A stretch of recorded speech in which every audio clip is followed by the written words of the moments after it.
আসসালামু আলাইকুম জান্নাত আপু। ওয়ালাইকুম আসসালাম। আমার নাম সিদরাতুল মোহনা। আমি আমার বাবা মায়ের একমাত্র মেয়ে। আমার আর কোনো ভাই বা বোন নেই। সময়টা ছিল 2024-এর সেপ্টেম্বর মাসের 4 তারিখ। তখন বিকেলবেলা আমি স্কুল থেকে এসেছি, ফ্রেশ হয়ে খাবার খেয়ে মোবাইল নিব, তখন দেখি একজন লোক এসেছে। তারপর আমার বাবা বলছে, তুমি ঘরে যাও। তো আমিও আমার ঘরে চলে যাই। কিছুক্ষণ পরেই আমার মা এসে আমাকে বলছে, মোহনা, তুমি এই শাড়ি পরে রেডি হয়ে যাও। আমি তখন বললাম, কেন মা? মা তখন বলল, এমনি পরো তো। আমি শাড়িটি পরে রেডি হয়ে বসে আছি।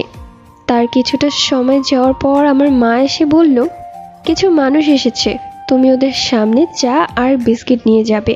তখন তো আমি পুরোই অবাক। আমি আসলে কান্না করছি। তোমরা আমাকে না জানিয়ে কিসের জন্য এটা করলে? তারপর মা বলছে, সমস্যা নেই, তুমি যাও ওদের সামনে।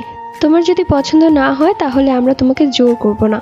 এরপর আমি একটু শান্তি পেলাম। এরপর আমি ওদের সামনে যাই। যাওয়ার পর সবাইকে চা দিই। তো এই আর কি, আমাকে সবকিছু জিজ্ঞাসা করতেই আমি ওই উত্তর দিচ্ছিলাম। এরপর ছেলেকে জিজ্ঞেস করছে, মেয়েকে পছন্দ হয়েছে? ও কিছুই বলে না, ছেলে মুচকি মুচকি হাসছে। তারপর বলছে, মেয়েকে রুমে নিয়ে যান। আমিও রুমে চলে আসি। এরপর আমাকে ছেলের বোন এসে জিজ্ঞাসা করছে, তোমার কি আমার ভাইকে পছন্দ হয়েছে? আমি তো চুপ, কিছুই বলি না। সত্যি বলতে আমার অনেক পছন্দ হয়েছে।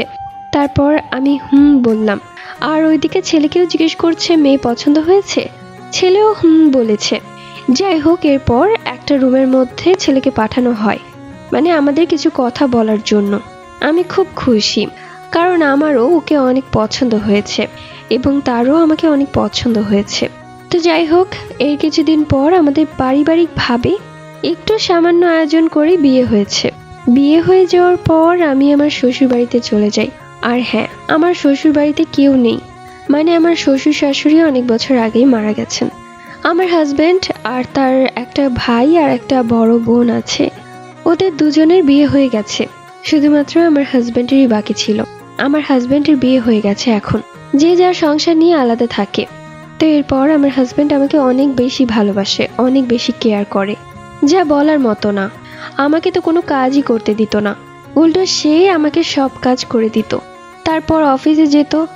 সপ্তাহে 4 দিন আমরা বাহিরে খেতাম। সে আমাকে অনেক ভালোবাসতো, যা আমি প্রকাশ করতে পারবো না। তো আর কি, আমার বিয়ের যখন 2 মাস হয় তখন হঠাৎ করে আমার মাথা ঘুরিয়ে পড়ে যায়। তারপর আমার হাজবেন্ড দেখে আমাকে বিছানায় শুইয়ে দেয়। যখন আমি একটু সুস্থ তখন আমাকে নিয়ে ডাক্তারের কাছে যায়।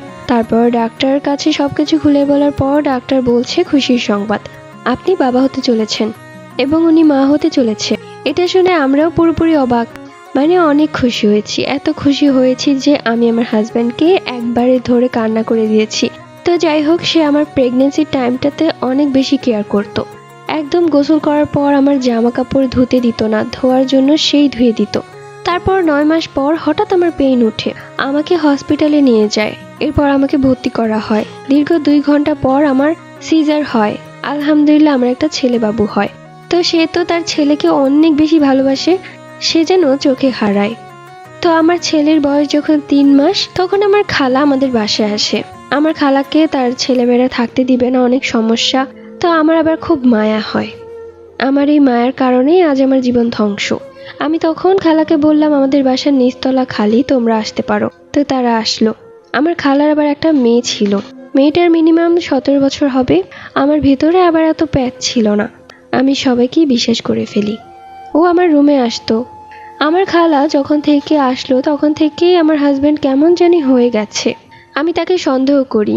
আমি তো একদিন বলেই ফেললাম যে, তুমি এরকম হয়ে গেছো কেন? আগের মতো নাই কেন?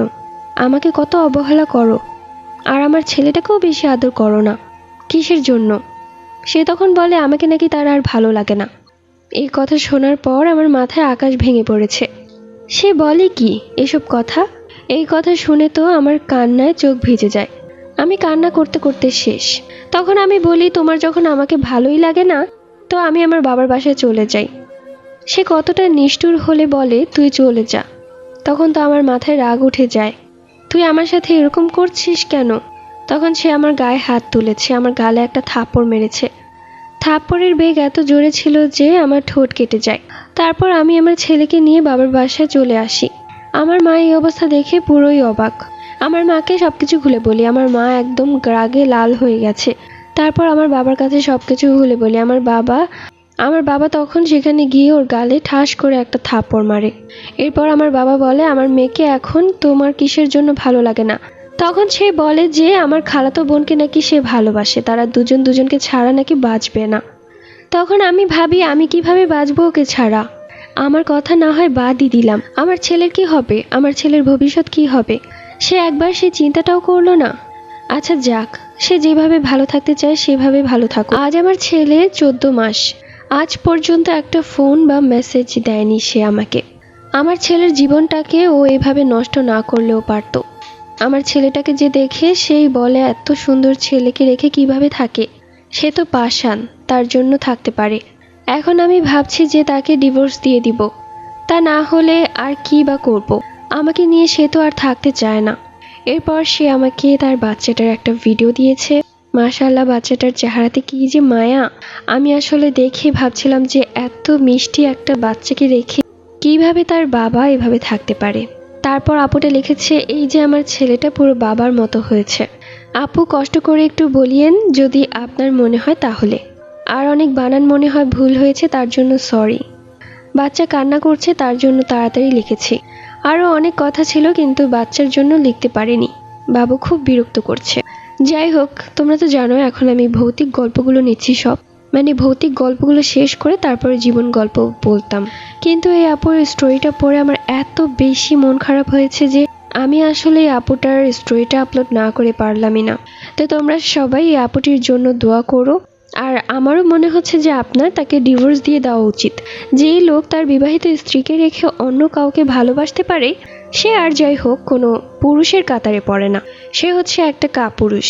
প্রথমত তার চরিত্রের কোনো ঠিক নেই। আর আপনি কেন এখন পর্যন্ত বসে আছেন, তার অপেক্ষা করছেন?